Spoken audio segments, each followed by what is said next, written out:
It's Jeff, welcome back. Today I'm gonna go over some announcements for the channel, what I'm working on, where I've been, and all that stuff. First announcement, I'm gonna try to commit to a streaming schedule.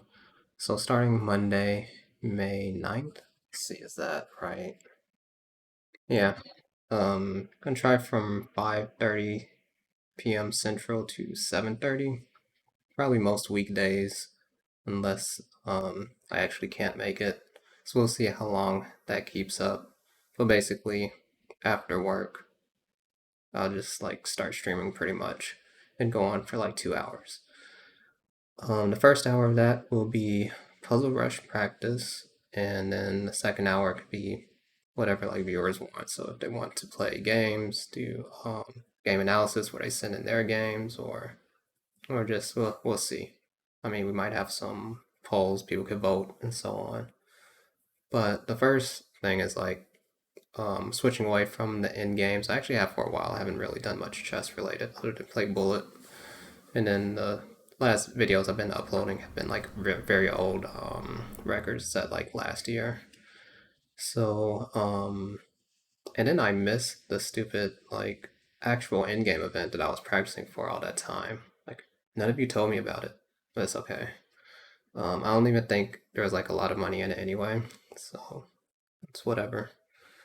Um, but we're gonna switch to Puzzle Rush. So I don't know how easy it be. It's something I've thought about for a long time before Puzzle Rush even came out, just becoming really good and trying to top the leaderboards on like it was gonna be like Chess Tempo back in the day.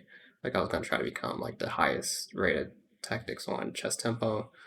But Puzzle Rush, they have like these yearly world championships, which look pretty fun. And actually, during the very first one, there's only like maybe 50,000 puzzles or something, or maybe they bumped it up to 120 by the time of the event.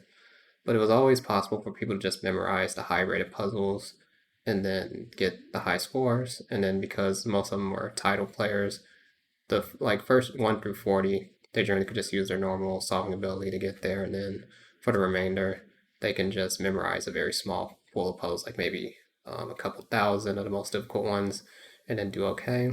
Since then, Justicom has added like more puzzles, so it is kind of difficult. But on the other hand, when they add too many puzzles, they also add in a lot of very easy puzzles because they're just using computers to find certain patterns, and so I've noticed some of my scores have gone up recently, and I think, and even like we see Ray and Gemus here, they both very recently got 69 and 68 respectively, and I think that has to do with even though they've added more puzzles, sometimes you're getting a lot of more repeats still. So I don't know. I'm still a long ways off from where they are. So like my highest score is 40.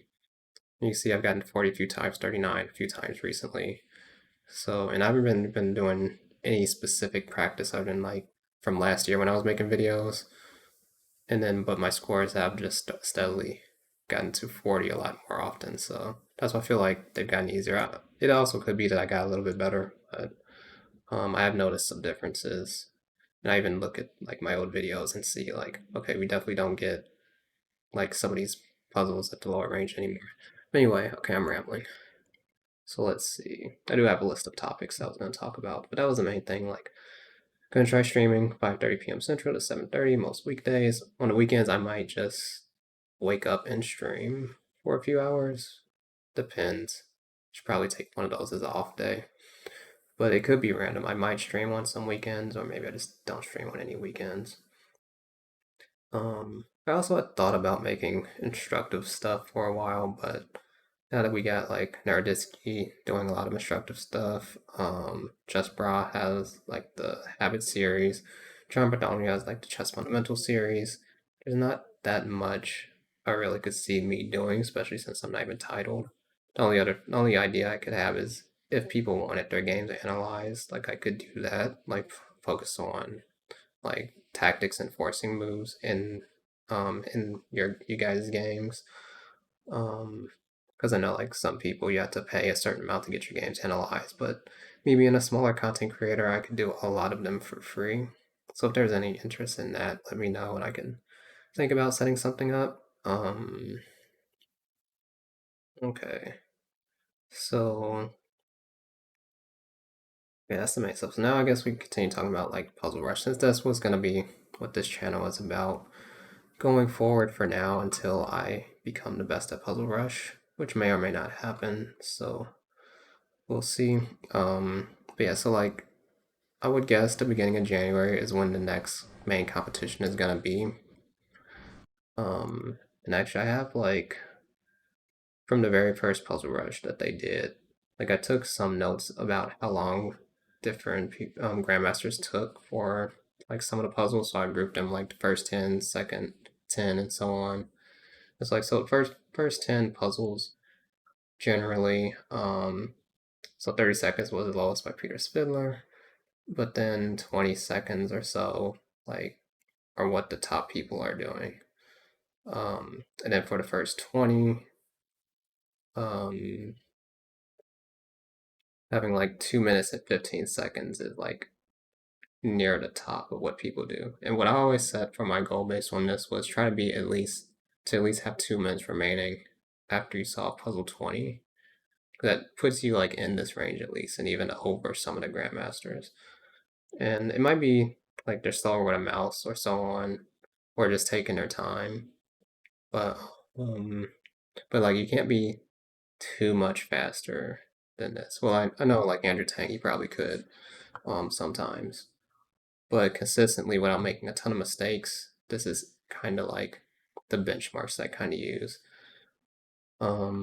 And also getting better at Puzzle Rush isn't really gonna improve my chess that much, so I'm not really doing anything like even the end games. Like I'm not really doing it to improve my chess. I don't really have the time or desire to work my chess right now. In the future, that will change.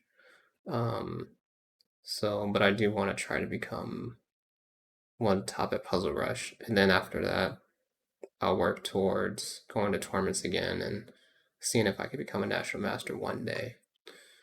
I think that's more unlikely to happen than being the best at Puzzle Rush, though.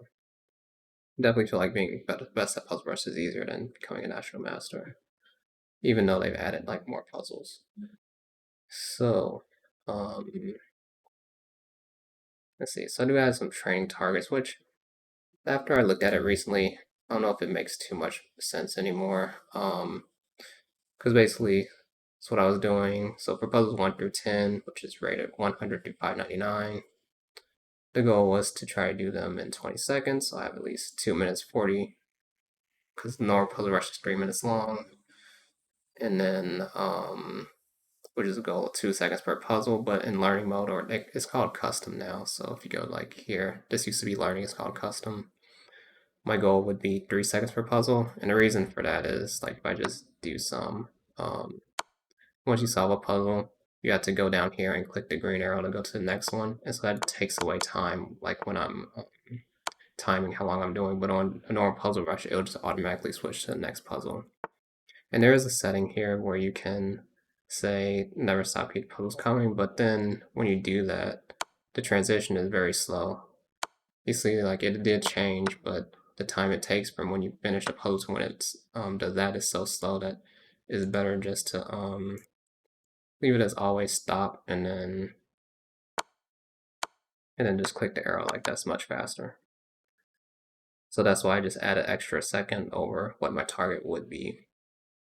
And then so this would get to around 61 to 65 in Puzzle Rush. And I did these calculations a long time ago. And actually, oh wait, I lost the Puzzle Rush thing. And actually, seems to be what's been happening. Like the high scores have been around there, like a little higher. So I think this still should hold up. But it's like 3 seconds per puzzle, basically from 21 and up. So that's kind of like what the goal is. And at that point, you might as well just do 3 seconds per ease. But so maybe anything, just try to average 3 seconds per puzzle and you're good enough. So it might not be necessary to make these a little bit harder. but I don't know, just random thoughts.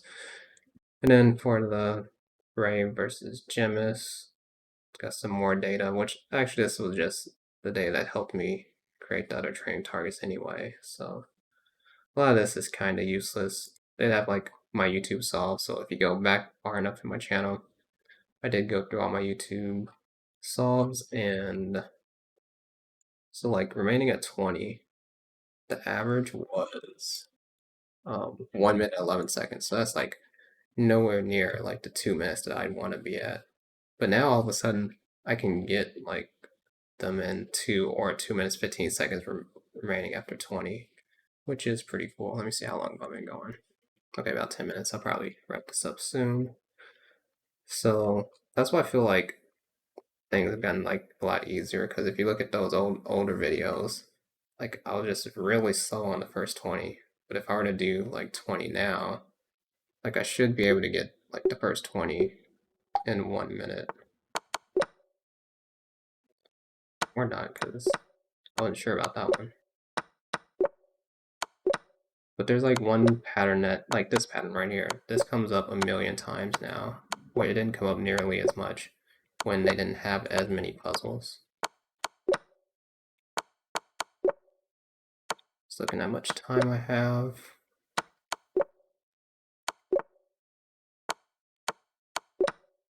Okay, almost there. Let's see. And also there are some random, I don't even know what color I am here. Okay, so we did it. So we got to 20, and actually we did the one with the first 20 with at least 2 minutes 15 seconds. So that wasn't too bad. But if you look at my videos from last year in the summer when I was training Puzzle Rush, this would have been like a really good run compared to that. And I think the puzzles are just easier because they put a million more puzzles in or something like that. So, so I don't know how easy it'll be to memorize like the top level puzzles, because I imagine there are a lot more puzzles that are with higher rating range, but it's not going to be like an insane amount. Okay, so I think that's it. Recap. We're streaming again. And also I'm gonna do like survival mode more. So I'll do like one video a week that'll just be survival mode, where I try to be instructive, like get my thought process, and the rule I'll set for myself is if a puzzle is taking me like 3 minutes, then I'll just try to guess and get it over with. So that way I'm not like spending 20 minutes thinking about like one puzzle. So as I try to improve to become like really good at Puzzle Rush, you'll see where I was like right now compared to when I've started memorizing a lot of the puzzles. And I think that's about it. If you made it this far, feel free to suggest anything you'd like to see for streaming ideas in that second hour, or more YouTube video ideas. I do remember I asked this before and I did get some response. One of the responses were like do some tactics and explain your thought process, so that's one of them. I haven't been playing a lot of chess lately. Don't even remember my openings. I think I was learning to Sicilian at one point, but so I don't know. But we'll see. And that'll do it.